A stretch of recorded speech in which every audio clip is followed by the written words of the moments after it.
What is up, guys? Team Moki Moki's B here.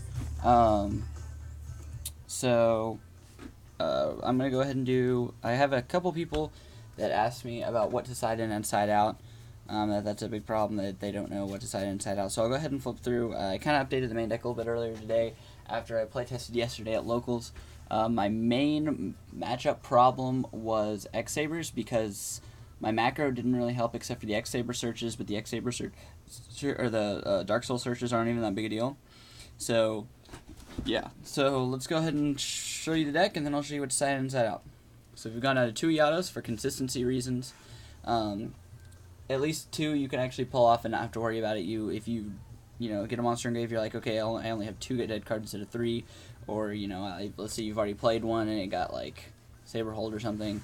Now you're like, okay, I only have 1 other dead card in the deck instead of 2 other ones. 3 Barbaros, just like normal. Let's move that up a little bit. Yeah, 3 Barbaros, pretty basic. The 1 Stratos, with the 3 Alias, with the 2 Crusader for your Gemini engine.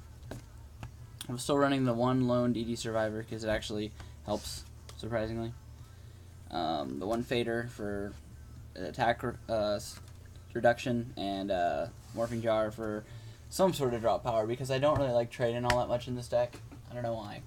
It's just my personal, the only targets that you'd really have, and honestly, would be Eatos, because yeah, you could trade in Barbaros, but you really don't want to, because Barbaros is a good 19 beater, and can be Skull Drain, and can be Joust, and all.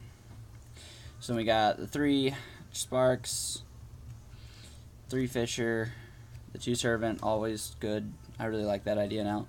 So shout out to Human Entity 4. He's subscribing, so he subscribed to this. So if you see this, shout out to you. It's an awesome idea.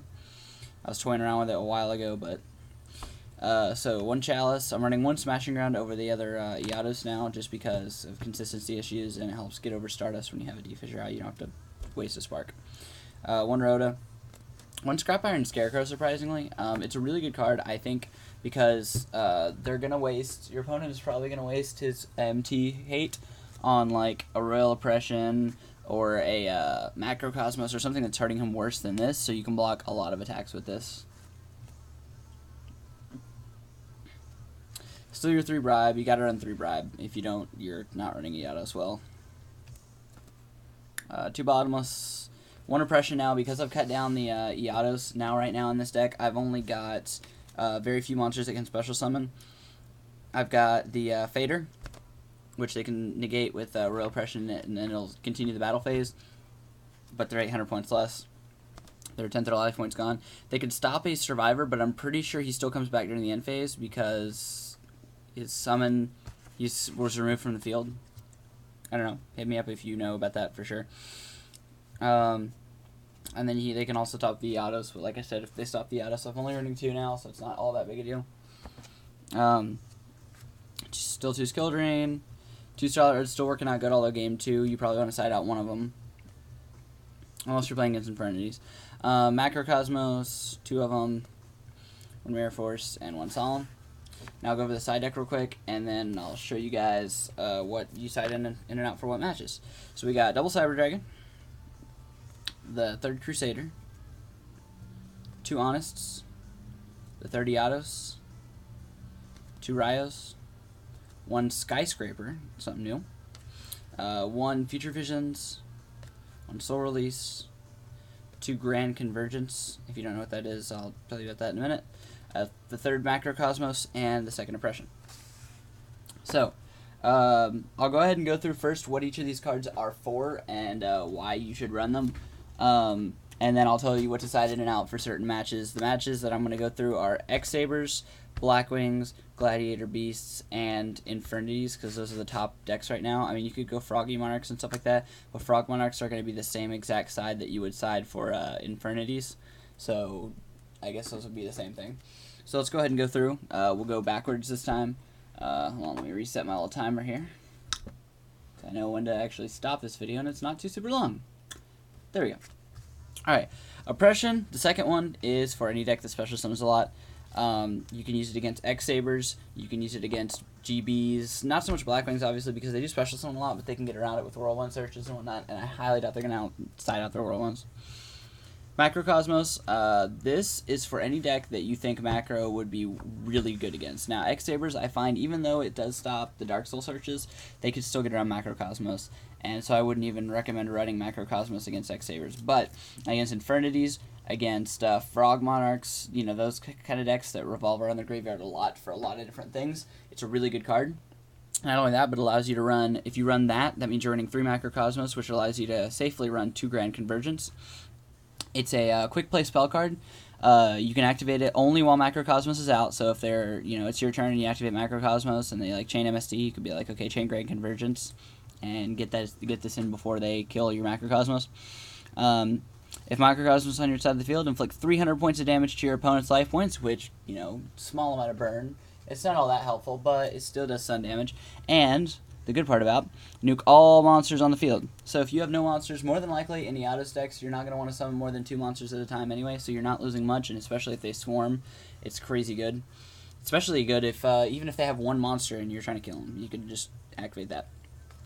Sorrelies, for when you put in the 30 Eatos and you're going into more macro, like against Infernities or Frog Monarchs, you're going to want to go extra macro.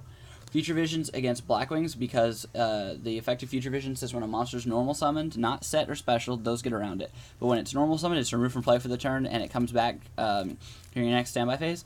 The good part is that when it comes back, you don't get response. So if they summon and they don't bottomless, thinking they can bottomless when they hit this, when it comes back, they can't because technically it's returned to the field. Future Vision stops Blackwing's searches with Whirlwind because it hits the field and is immediately removed, so they can't search. Blizzard still gets his effect to bring back a Blackwing, but when he brings back a Blackwing, he can't really sync her right there unless they have like a Gale in hand, or they bring back a Tuner and have a Bora in hand. It's kind of hard to get off. And it stops the Shura plays early. They can't normal summon Shura and special summon Boras and Gales and stuff like that. It doesn't work like that. Skyscraper against decks that you don't side macro in.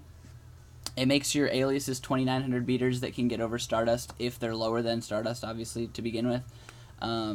Not only that, but it just makes bigger beaters and turns it almost into a city deck. You do only have 4 targets for it, but it's something I'm still testing, and I think it'll work pretty good.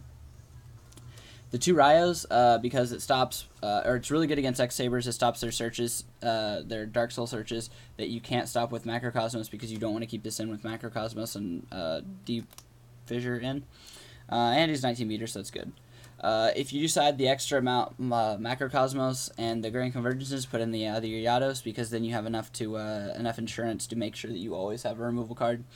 The 2 Honest only do this if you're playing against decks like X-Sabers or Blackwings or Gladiator Beasts that you don't want to have macro in, because macro doesn't help all that much against any of those matchups. It doesn't help as much as you think.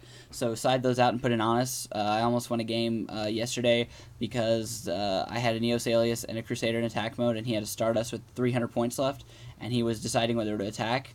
And if he would have attacked, I could have dropped Honest for game, but he somehow read Honest in my hand and tributed his last 2 monsters with Gothams for his effect. So it's just a really good card. No one expects Honest game 2 against macro. A 3rd Crusader, he's honestable, he's sparkable. Put him in if you're siding out your macro stuff. And then 2 Cyber Dragon.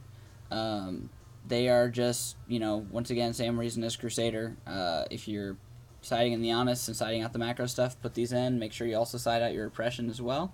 So I'm going to go ahead and go to a part 2, since this should be like 8 minutes right about now, and I'm going to tell you what to side in and out for what matchups.